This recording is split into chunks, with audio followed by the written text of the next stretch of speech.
Yeah, there we go. Now we got it running. We're going to look at, I think, the rest of Acts chapter 17 today.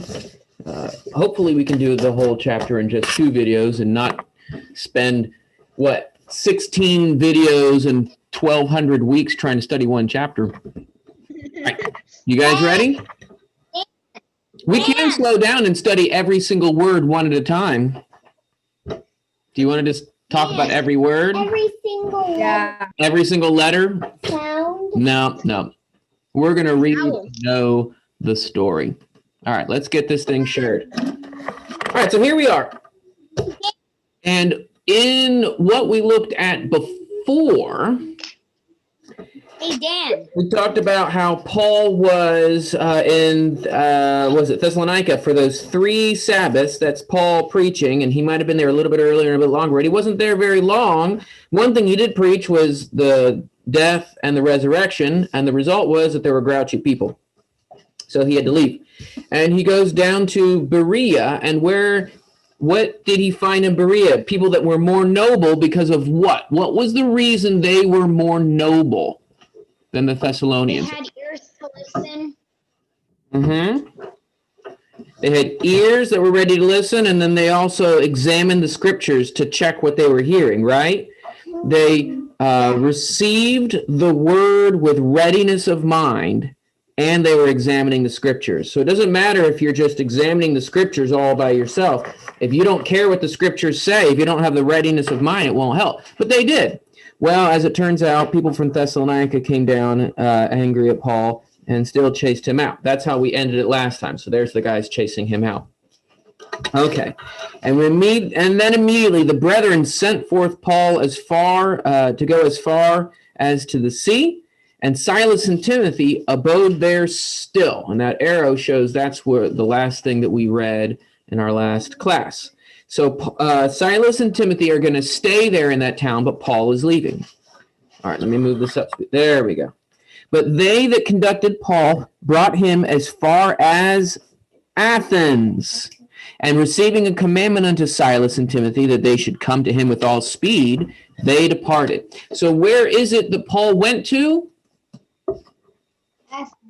Athens. So we're going to get our little map. I don't think we're going to take the time to draw it this time. Let me close this down and then get a map up so that you guys can see it. And all right, hold on. Silly thing is, there we go. We're not going to draw the map because we're barely going to be talking about it. But here he is. He went to Thessalonica, was chased out of Thessalonica, so then he came down here to Berea, and then he leaves by sea to go all the way down to Athens. So Athens is on the upper end of the isthmus. That's a very fun word. Everyone say isthmus. And then now you can say the wrong. Everyone say isthmus. That's not the right way to say it, but that's a fun way to say it.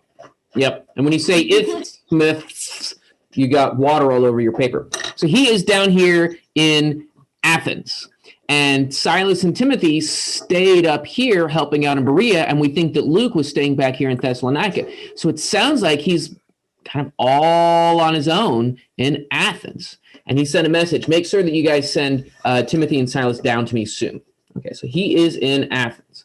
Let's get back to see what happens in Athens. What do you think he's going to do while he's there? Oh, it's Athens. Just going to take a vacation, see the sights, eat some fun food. No, please. No, he's gonna do what he does, right? Yeah. All righty. You might have some fun there, but the priority is to preach. Yeah. And Athens was a really interesting and cool town. We're going to read about it a little bit, but have you guys heard of Athens, like even outside of just Bible stories? Yeah. Athens is an important city. It's one of the most important cities of the ancient times, and he's there with the gospel. That's kind of exciting. Now, while Paul waited for them at Athens, his spirit was provoked within him as he beheld the city full of idols. So here is Paul. And what does he see? Idols. Idols. How many? Tons. A city is full of them. And then you can draw, here's an idol. I'm going to draw really simple idols, but that looks just like a person. That's the way I draw people. I'll draw, okay, so this is an idol of a god with wings. And it's on like an idol thingy. Okay. And here is I'll call this a cow idol, right? And it's on an idol holding thingy. And so he's looking around and he is seeing all idols. He's impressed. He's surprised. He's just amazed at how many he sees. I'm only drawing 2. I think there was more than 2. So he reasoned in the synagogue with the Jews. Isn't that what he always does? Mm-hmm. Always goes to the synagogue. I'll put a number 1 there. And the devout persons. And the devout persons would be, there are Jewish people at the synagogue and then devout people at the synagogue. So that might mean they were Greek people. They weren't Jews, but they were going to the synagogue to learn about God. And in the marketplace every day with them that met with him. And certain also of the Epicurean, I need to put 2 there because it's marketplace. The Epicurean and the Stoic philosophers. Have you guys heard of philosophers? Philosophers are people who love knowledge. And so there's a philosopher. I'm going to give him like the philosopher hair. He's got his toga, right? Because he's in Athens. All right, so there he is, and he's wearing his toga, and he's got his sandals on. This is like the typical philosopher look, right? They could have actually had cool things like sunglasses and leather jackets, but who knows? Here is the philosopher. I'm even going to put a laurel wreath around his head. I'm going to have to draw the laurel wreath in green so you can see it's a laurel wreath. I guess that means that he was very good at the games, but there he is. He's a philosopher. And they encountered him. And some said, "What does this babbler say? He seems to be a seer, seems to be setting forth strange gods, because he preached Jesus and the resurrection." All right, what was Paul's sermons about? Jesus. Jesus and the resurrection. So here's something funny. I'm going to do my normal drawing. Here's the stone rolled away from the tomb, right? Yeah. And then the arrow coming up, because that's the resurrection. Do we know that he preached the cross? No. We don't know for sure, but I mean, but come on. If he's preaching the resurrection, you know he's preaching the cross, right? Yeah. So here's 2 ideas. You can either do an outline of the cross, like with little dots, because we think he's preaching the cross, or you can just color it in if you want. I think he really is just, of course he would preach the cross. That's what he does. But I thought that was a neat way we could draw it. So here's Paul. He comes to the town of Athens and he sees all these gods, and he's talking in the synagogue, and he's talking to the philosophers. And what is he talking to everybody about? Jesus. He's talking about Jesus. That's a really important thing. Jesus. There's a lot of really interesting things to talk about. We can talk about ice cream. We can talk about ice cream cones. We could talk about bowls of ice cream. There's so many things to talk about. We can talk about. But we should always try to make sure that we do talk about Jesus, because that's the most important thing. Not everything that we say has to be about Jesus, but it's important that we make sure that we make Jesus a part of our conversations, Jesus and his teaching. And that's one of the things that Paul shows us there. Okay. And they took hold of him. What? Who took hold of him? They. Who's the they, do you think? Probably Jews. All right, so here's what's really interesting. In the past, whenever anybody took hold of somebody, it was, God, get you, woo, like that, right? And it's the angry Jewish people in the synagogue. Oh, already it's happening. Let's read about it, okay? And they took hold of him and brought him into the Areopagus, saying, May we know what this teaching is, which is spoken by thee? For thou bringest certain strange things to our ears. We would know, therefore, what these things mean. Now all the Athenians and the strangers sojourning there spent their time in nothing else but either to tell or to hear some new thing. Wait, does that sound like the Jews in the synagogue? No. When the Jews in the synagogue take hold of Paul, what do they usually do with him? Put him in prison. Put him in prison or stone him, get him kicked out of town, Yeah. right? The big point is they don't want Paul preaching anymore in their city. Get him out of town. What did these people do when they grabbed Paul? They said, What if we hear you preach a bit? I don't know what this is. yeah, they want to know more about it. Does that sound like it's the angry Jewish synagogue guys? No. I think it's this guy. It's the philosopher and the other Athenians. So they said, you know what, Paul? I have no idea what you're talking about. I want to hear you tell me about it. So when it says they laid hands on him or they took him, that probably means they didn't do like this. They probably said, hey, could you come with us and talk? This is a very big difference, isn't it? Mm-hmm. This is a good thing. All right, so let's draw Paul. I'm going to draw him preaching over here, and then out here is where we're going to draw what he was preaching. All right, so here's Paul, and I'm going to draw him with happy mouth preaching.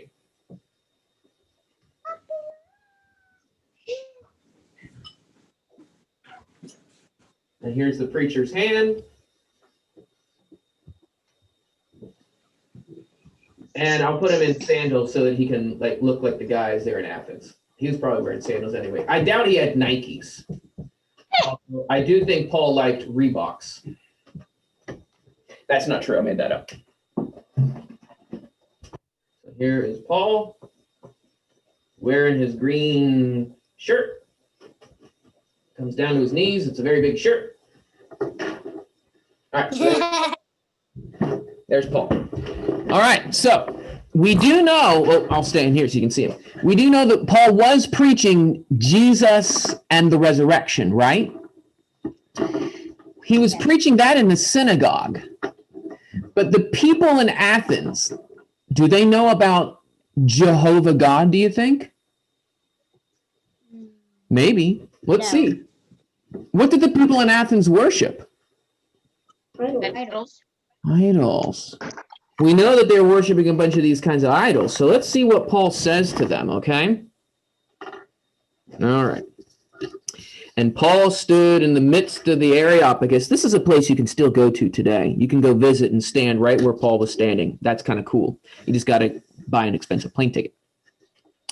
And Paul stood in the midst of the Areopagus and said, You men of Athens, in all things I perceive that you are somewhat superstitious. This is a bad word. I think the better word is religious. That's what mine says. You are very religious people. For as I passed along and observed objects of your worship, what objects of worship? Idols. Idols, right? There were those idols, right? Oh, it's like a six-legged cow idol. I don't know why I gave him 6 legs. Okay. Idols of your worship. I found an altar with this inscription, to an unknown God. Oh, well, let's draw an altar. Okay, here, I'll draw the top of the altar. What do you do on altars? That's usually where you sacrifice animals. Sacrifice animals, and the big point is you burn things up, right? Either the animal sacrifices or even like incense and stuff like that. So we can draw a cool flame. And what does it mean to the unknown God? What was the name of the god? I didn't really know who he was. Yeah, they didn't know who he was. So what do you think about that? They're worshiping something they don't know. What do you think about that? Kind of interesting. Interesting. That's a good word. Does it mean that they're jerks and ugly and dumb? No. No. It just means they they know there's a God, but they don't know what it is. Yeah, they're trying. Sounds like they're trying. I think that's a cool idea. Maybe that's maybe the ice can. Maybe that's why. All right. So now Paul Maybe they says. want to So what was that? maybe they want to make sure there are no gods left that are angry at them.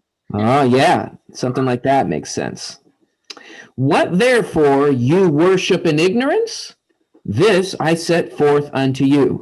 He says, I am going to tell you who this guy is that you've been worshiping that you don't know. The God that made the world and all things therein, he being Lord of heaven and of earth, dwells not in temples made with hands.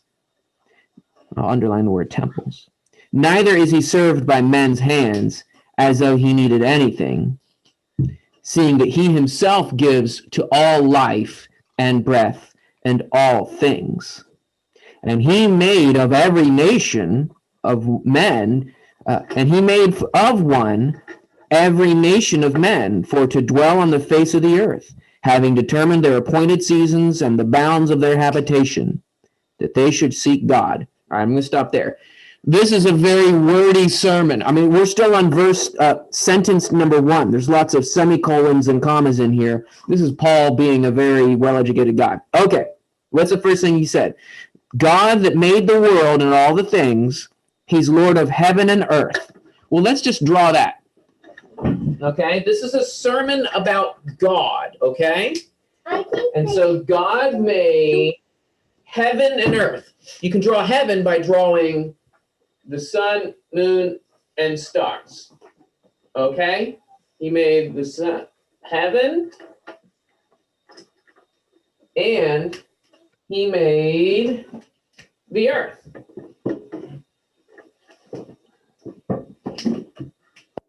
And then there's Americas over there, and then and Greece and Africa and all that stuff. He made the heavens and the can you even see that? You can kind of see that. It's really little. He made the heavens and the earth. God made the heavens and God made the earth. Okay?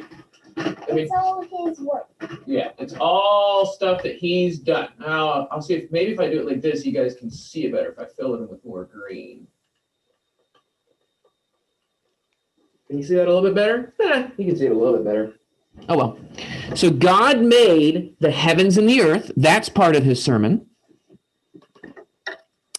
And he dwells not in temples made with hands, neither is he served by men's hands as though he needed anything, seeing that he himself gives to all life and breath and all things.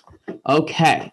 So in that one, he says, God doesn't live in a temple that you could make, and God doesn't need anything that your hands could make, because guess what God did? What did he do? What? He made it all. So think about this. Okay. You could make with your hand, so we'll draw a big hand, but this is the hand of a man, okay? This is just a person hand. You could make a temple, and I'm just for a temple, I'm going to draw like a cool looking castle thing, right? With the cool things, and the turrets, and the drawbridge. It's just easier for me to draw a castle. It kind of looks like that. You could make a temple. You could make, what else? You could serve God by bringing him sacrifices.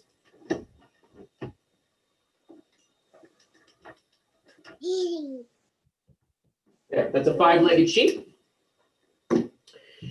You could do all that stuff. And didn't God in the Old Testament tell the people to make a temple and even want them to do sacrifices? Yes. Yeah. But what Paul is saying is God doesn't need that because God made it himself. So that means if this is a man's hand, well, who made this hand? God. God made all the material. And he made all the rocks that the temple is built out of. Good. And he's the one who made the sheep. So now we got to draw a hand underneath all of that stuff. So this is God's hand. Big hand. 2, 3, 4. There is God's big hand who made it all. Right? So he says, you guys, you filled your entire city with all these altars. Do you think God needs that? No. God made you and God made the stuff you're making the altars out of. He's teaching them about what God is really like. Listen to this when he talked about mankind. And he made of one, I think of one person, every nation of men to dwell on the face of the earth, having determined their appointed seasons and their bounds and their habitations. So God is the one who made all the people. And what did God, so God made every person in the world, right? Mm-hmm. And what should every person of the world do, according to Paul? Well, Paul says that, I'll even put this in yellow, this is a good line, that they should seek God, if haply they might feel after him, and find, oh, let me get my new page, and find him. So what is the goal that people should do? God. Seek God. All right, so we can draw people doing like this, like, where is God? When he's right on both of them. Right, but here's the funny thing. The hand is supposed to be the hand that made everything, right? So I'm going to put the person standing right here. And let's see. He's got his hand. He's looking really hard. There's his hand, and he is searching so far. Where is God?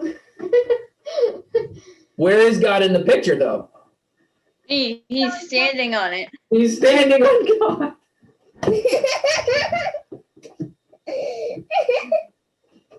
That is so funny. But isn't that kind of true? If I am looking for God, now I'm standing on the earth. Is the planet God?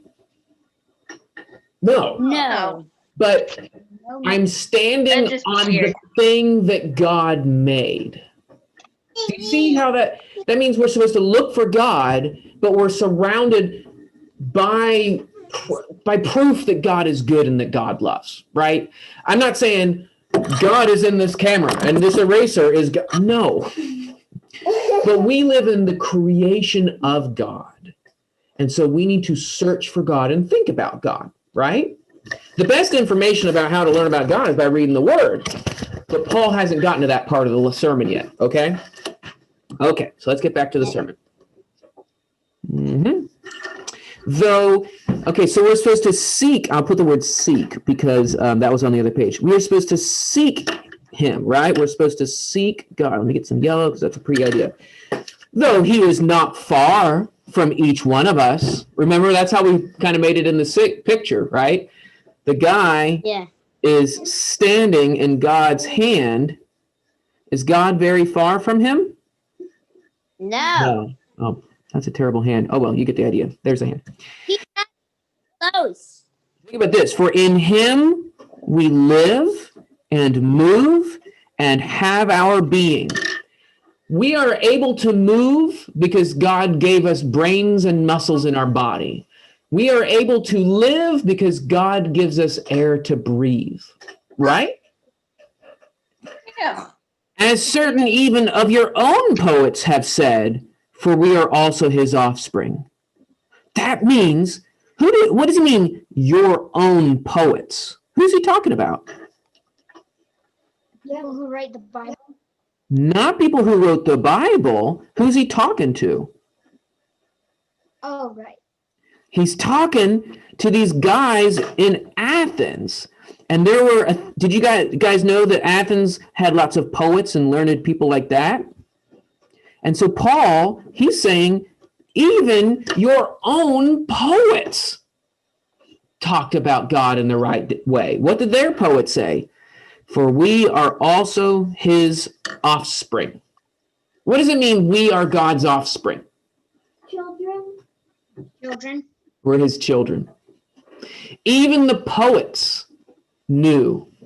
They had an idea that they were the children of God. That's a neat idea. Often Roman philosophers, sometimes they would think that what most Romans believed couldn't work because even the Roman gods weren't powerful enough to do what had been made. Yeah. Could So there was like a lot of them so that they all worked together, I guess. I Is that don't what they know. believed? I don't know. All right, so there's the poet. I'll draw the poet up there. Okay. Let's see how the rest of this sermon goes.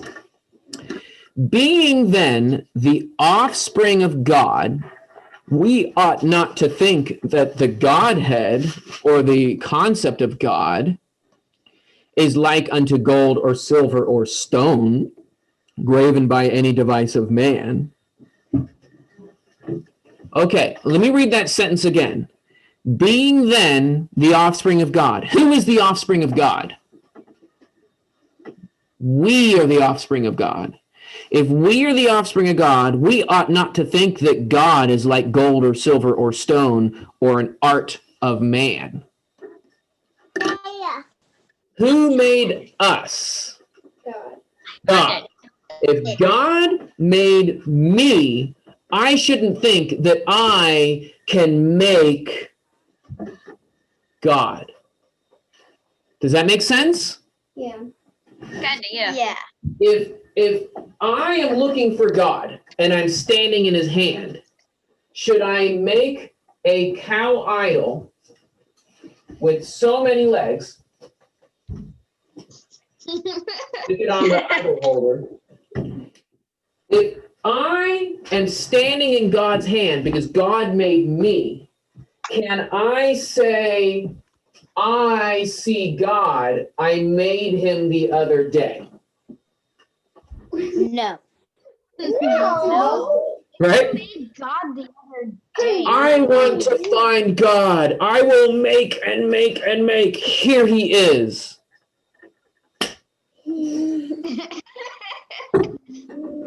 That's what Paul is trying to say. Now, these people were worshiping an unknown God, and he's trying to say, let me tell you the truth about God. It's like they have all these idols. He goes, wow, I can tell you really want to be religious, but guess what, guys? You're making a big mistake.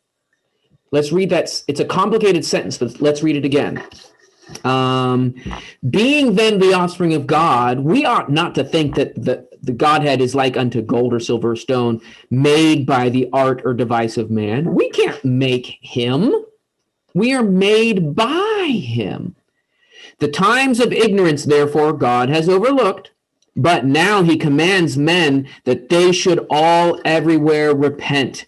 God is saying, he's saying, God is overlooking the time before where you were ignorant, but now he commands you that you should repent, inasmuch as he has appointed a day in which he will judge the world in righteousness by the man whom he has ordained. Wherefore he has given assurance unto all men that he has raised him from the dead. All right, again, this is a very complicated sentence again. Paul is very wordy in this sermon. Can you tell? Yeah. Okay. He says up here, you can't make God. All right? That makes sense. That makes sense? Then he says, you were ignorant and God overlooked it. What does that mean? I didn't know the right thing. You didn't know the right thing before, and okay, God gave you a chance. But now, he commands that you should repent. And guess what? He's appointed a day in which he will judge the world. Okay. You thought you could make God. And you know what? God overlooked that for a while. But God has appointed a day where he's going to judge. What do we usually call that? Judgment Day. So let's write Judgment Day. I'll put it in purple. I don't have a lot of room. I'm going to spell Judge Day.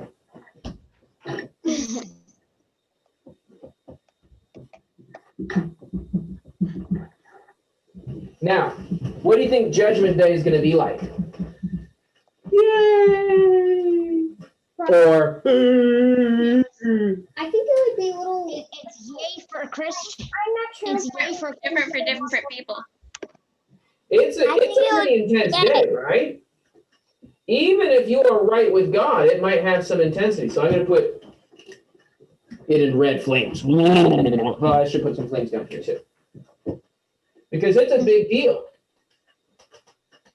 And what will be judged? In the sermon, he says, the whole world. So does that include me? Yes. But does it include you? Yeah. Yeah. Woo. All right. Okay. Let's get ready for that, right? Okay. Let me go back to the complicated sentence. He has appointed a day in which he will judge the world in righteousness by the man whom he's ordained. Therefore, he's given assurance to all men and that he raised him from the dead. So there's going to be a man who's going to do the judging, right? And I'm going to put in his hand, he's holding a big letter J. He is the judging man. I have a guess of who he is. Who is that man?